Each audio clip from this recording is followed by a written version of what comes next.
Magandang hapon po, ito po nagbabalik ng edisyon ng Balitaan sa High School. Ako po, si Arkin Juan David Cawiao.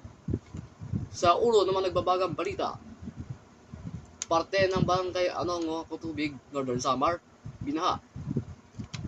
Balita sa ibayong dagat, General Ace Parang Kalyanamit ng Thailand, pumanaw na. At Taylor Swift nanalo ng 10 awards sa BBMA. Mga kabalitaan, binaha parte ng barangay Anongo, Katubig sa Northern Samar. Dakong alas 8 ng umaga kanina. Ayon po sa Pag-asa, shear line ang nagdudulot ng mas masamang panahon sa Visayas at sa iba pang bahagi ng bansa. Samantala, sa balita sa ibayong dagat, sa Thailand pumanaw na po si General Ace Parang Kalyanamit sa edad na 75.